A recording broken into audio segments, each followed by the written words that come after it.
ಎಲ್ರಿಗೂ ನಮಸ್ಕಾರ. ನಾನಿವತ್ತು ಚಿಕನ್ ದೊನ್ನೆ ಬಿರಿಯಾನಿ ಮಾಡೋದನ್ನು ತೋರಿಸ್ತಾ ಇದ್ದೀನಿ. ನಾನಿಲ್ಲಿ 1 kg ಚಿಕನ್ ತಗೊಂಡಿದ್ದೀನಿ. ಚೆನ್ನಾಗಿ ತೊಳೆದು ಹಾಕೊಳ್ತಾ ಇದ್ದೀನಿ. 1 ಸ್ಪೂನ್ ಖಾರದ ಪುಡಿ ಹಾಕೊಳ್ತಾ ಇದ್ದೀನಿ. ಸ್ವಲ್ಪ ಅರಿಶಿನ, 1 ಸ್ಪೂನ್ ಶುಂಠಿ ಬೆಳ್ಳುಳ್ಳಿ ಪೇಸ್ಟು, ಸ್ವಲ್ಪ ಉಪ್ಪು, 2 ಟೇಬಲ್ ಸ್ಪೂನ್ ಮೊಸರು ಹಾಕ್ಕೊಂಡು ಚೆನ್ನಾಗಿ ಮಿಕ್ಸ್ ಮಾಡ್ಕೊಳ್ಬೇಕು.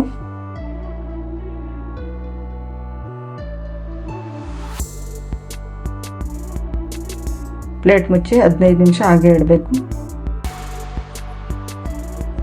ಪ್ಯಾನಲ್ಲಿ ಸ್ವಲ್ಪ ಎಣ್ಣೆ ಹಾಕ್ಕೊಳ್ತಾ ಇದ್ದೀನಿ. ಸ್ಪೈಸಸ್ಸು ಫ್ರೈ ಮಾಡ್ಕೊಳ್ಬೇಕು. ಪಲಾವ್ ಎಲೆ, ಚಕ್ಕೆ, ಲವಂಗ, ಮೆಣಸು, ಧನಿಯಾ, ಏಲಕ್ಕಿ ಎಲ್ಲ ಫ್ರೈ ಮಾಡ್ಕೊಳ್ತೀನಿ. ಮೆಣಸಿನ್ಕಾಯಿ, ಈರುಳ್ಳಿ ಫ್ರೈ ಮಾಡ್ಕೊಳ್ತೀನಿ. ಖಾರ ನೋಡಿಕೊಂಡು ಹಾಕ್ಕೊಳ್ಬೇಕು. ಇಲ್ಲಿ ನಾನು 15ರಿಂದ 16 ಮೆಣಸಿನ್ಕಾಯಿ ತೊಗೊಂಡಿದ್ದೀನಿ.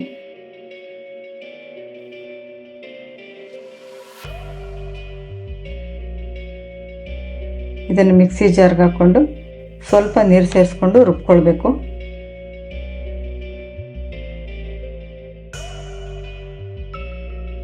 ರುಬ್ಕೊಂಡಾಗಿದೆ.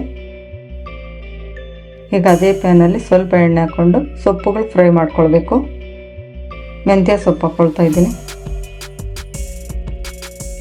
ಕೊತ್ತಂಬರಿ ಸೊಪ್ಪು,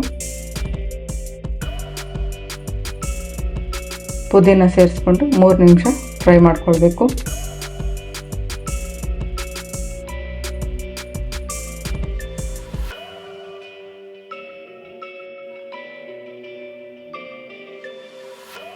ಈಗ ಇದನ್ನು ಸ್ವಲ್ಪ ನೀರು ಸೇರಿಸ್ಕೊಂಡು ರುಬ್ಕೊಂಡು ಇಟ್ಕೊಳ್ಬೇಕು.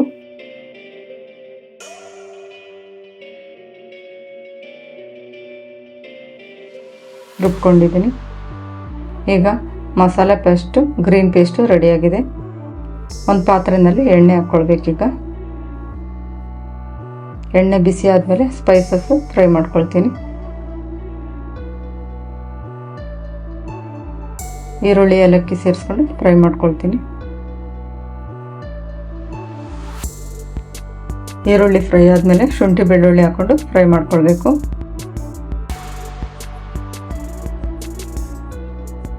ಈಗ ಚಿಕನ್ ಸೇರಿಸ್ಕೊಳ್ತಾ ಇದ್ದೀನಿ.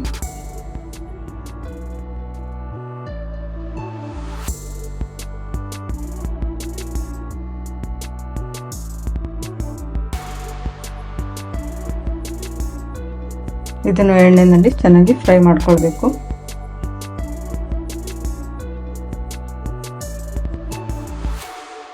ಖಾರ ಮಸಾಲೆ ಹಾಕ್ಕೊಂಡು ಮಿಕ್ಸ್ ಮಾಡ್ಕೊಳ್ತೀನಿ.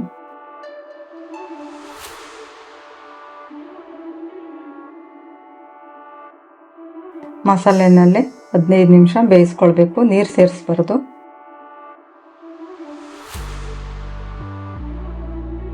ಈಗ ಗ್ರೀನ್ ಪೇಸ್ಟ್ ಸೇರಿಸ್ಕೊಳ್ತೀನಿ.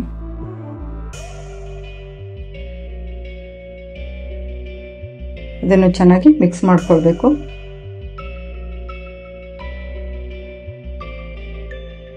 ಇಲ್ಲಿ ಬಿಸಿ ನೀರು 6 ಕಪ್ ಸೇರಿಸ್ಕೊಳ್ತಾ ಇದ್ದೀನಿ. ರುಚಿ ನೋಡಿಕೊಂಡು ಎಷ್ಟು ಬೇಕಷ್ಟು ಉಪ್ಪು ಹಾಕ್ಕೊಳ್ಬೇಕು. ನೀರು ಕುದೀತಾ ಇದೆ. ಈಗ ಅಕ್ಕಿ ಸೇರಿಸ್ಕೊಳ್ತಾ ಇದ್ದೀನಿ. ಇಲ್ಲಿ ಜೀರಾ ರೈಸ್ ತೊಗೊಂಡಿದ್ದೀನಿ. 15 ನಿಮಿಷ ನೆನೆಸಿ ಇಟ್ಕೊಂಡಿದ್ದೀನಿ. ಇಲ್ಲಿ 1 ಕಪ್ ಅಕ್ಕಿಗೆ 1.5 ಕಪ್ ಅಷ್ಟು ನೀರು ಸೇರಿಸ್ಕೊಂಡಿದ್ದೀನಿ.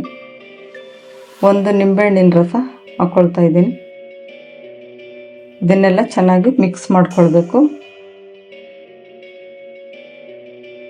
10 ನಿಮಿಷ ಬೇಯಿಸ್ಕೊಳ್ಬೇಕು.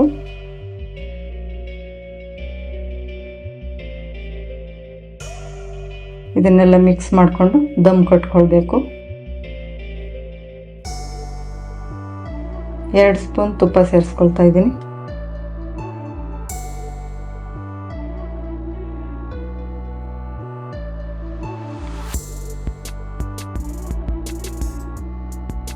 ಸ್ಟವ್ ಮೇಲೆ ತವ ಇಟ್ಕೊಳ್ಬೇಕು.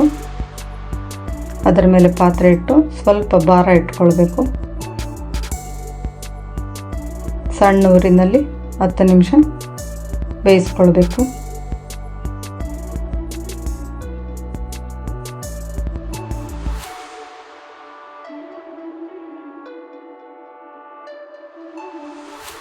ನೋಡಿ, ಇದು ರೆಡಿ ಆಗಿದೆ. ಸಿಂಪಲ್ಲಾಗಿ ಚಿಕನ್ ದೊನ್ನೆ ಬಿರಿಯಾನಿ. ನೀವು ಒಂದ್ಸರಿ ಟ್ರೈ ಮಾಡಿ, ಹೇಗೆ ಬಂತಂತ ಕಮೆಂಟ್ ಮಾಡಿ. Thank you.